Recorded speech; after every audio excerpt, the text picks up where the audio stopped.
So, Doctor Who, Succession and even the Beckhams, just some of the unlikely rivals going head-to-head for the coveted title of the BAFTA TV Moment of the Year. The winner, which will be picked from a broad range of genres, will be decided by members of the public. Here's our culture correspondent, Charlotte Gallagher, with the shortlist.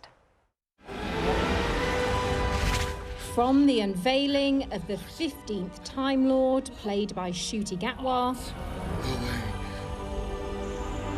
to David and Victoria debating the truth about working-class backgrounds. We both come from families that work really hard. Both of our parents work really hard.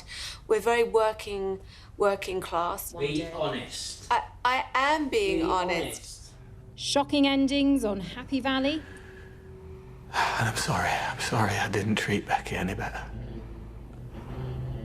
And you forgive me. They think he's gone. What? I think he's gone. What happened? What do you mean? Well, they think Dad died. What? Yeah. No. And the unexpected death of Logan Roy in the HBO hit Succession. It has been rich pickings for TV fans.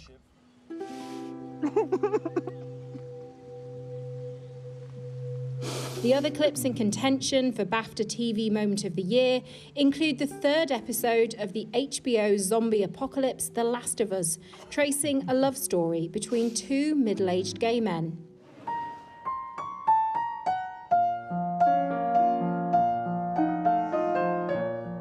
And 13-year-old Lucy on the piano. She stunned rail commuters in Leeds while playing Chopin's Nocturne in B-flat minor.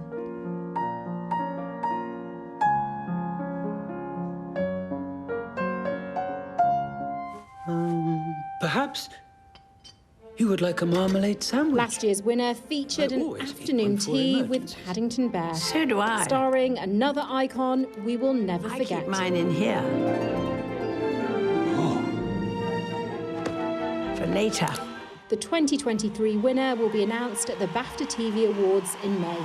Charlotte Gallagher, BBC News. So what we need is someone who's definitely seen the lot.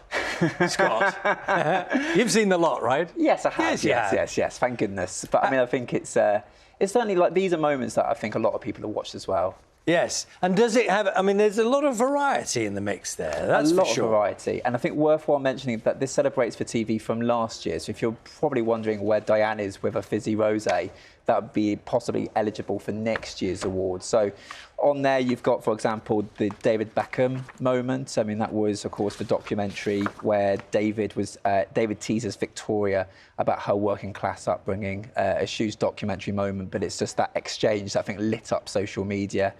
You've also got Doctor Who, Ncuti Gatwa being introduced. Of course, that bi-generation that happened at the end of the trio for the 60th anniversary special.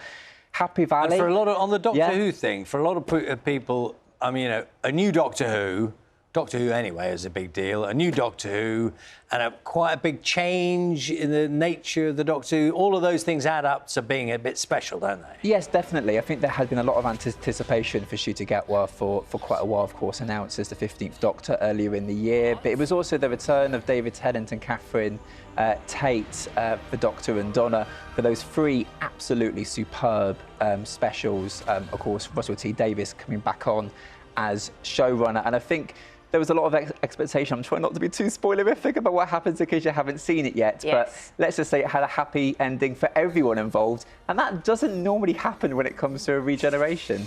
For many people, they wouldn't have seen all these clips. Like you're not familiar with the Beckham clip, are you? No, I'm not familiar with that. Okay, well, I mean, it is worth seeing. I thought it's very, very funny. Yeah, let's have a look at it. We're very working class. Be honest. I am being honest. I am being honest. What car did your dad drive you to school in? So my dad did... No, one answer. My dad... What car was it? All right, it's not a simple answer because... What did you get your dad to drive you to school in? It depends. No. Okay, in the 80s, my dad had a Rolls Royce. Thank you. And then there's another bit about where she says, I grew up in North London, and he's like, be honest, where was it? Watford. And nothing wrong with Watford, but she want to say whether he was just standing behind the door just throughout the entire interview. Just laughing. So, you know, that's another one. But then You know, so that's almost like that, as you said, that went viral. But then there was some moments like Doctor Who, like moments of television that people were just waiting for, like Happy Valley. Yes, I mean Happy Valley. I mean that was a culmination of a storyline that have, of course, not just been in that series, but a rarity. More than a decade. Sally Wainwright's absolutely sublime TV series, having this crescendo. And I think what was so special about it, and it's down to Sally Wainwright's writing, but also James Norton and Sarah Lancashire, was the fact that whilst other shows may have been tempted to have this big final showdown, you know, against a cliff or somewhere highly dramatic, this was over a kitchen table, because this was about a dispute, about a family rift, and it was taking place over a kitchen table, like how most families would have rifts as well. And it was just, I think, I mean, the edge of seat, but absolutely sublime. Scott, were you involved in choosing this shortlist? Yes, I was, yes. That's quite difficult, isn't it? Because it's a very personal thing. You could ask 20 people what was the thing that glued you to the telly. Yeah. You'd probably get 20 different... I mean, you may well get so many different answers. Yeah, you're exactly right. I mean, I think what was interesting is that we were all asked to bring along our own list of what we felt were moments that resonated. And, of course, you have some others, such as Succession, not going to reveal what happens there, The Last of Us 2, and The Piano, which was a really heart-rending moment. And there were some ones that everyone agreed on, like Happy Valley, Doctor Who, just because, of course, it was so popular, but also because it was so superbly acted.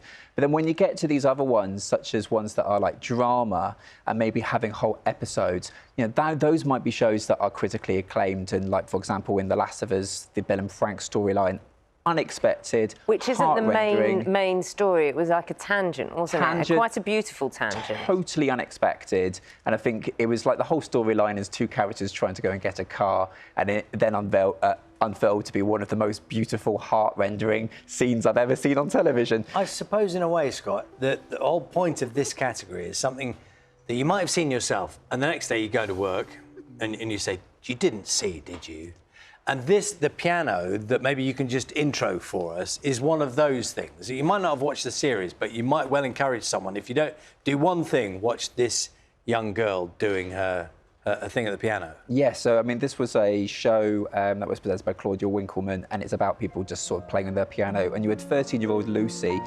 Lucy is blind and neurodivergent, and she was able to play a really complex Chopin piece. And you see there Mika and Lang Lang, who are the judges of that programme, just in silence, because they were absolutely spellbound and awed by just her ability. And Lucy's piano teacher says that she communicates Lucy just by playing, and you can really sense that as well. And this was a moment, of course, part of The Piano has really taken off as a standalone clip that many people were talking about last year. You get a sense of that. I mean, sometimes you get a bit cynical about judges and things.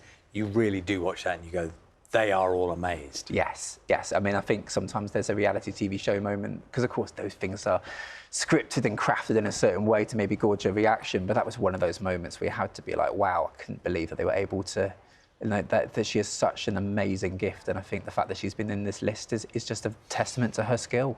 So everyone can get involved. Great moments, yes, yeah. You can vote. Scott, thank you so much. BAFTA.org/moment. I think voting opens quite soon. I was going to say it. Oh, sorry, I'm taking your line for you. Sorry. Absolutely don't mind having one less line to read. It's not a problem. Thanks, it's Scott. It's not the place that he Bryan. mentioned. Yeah, absolutely. The winner's going to be announced at the awards ceremony in May.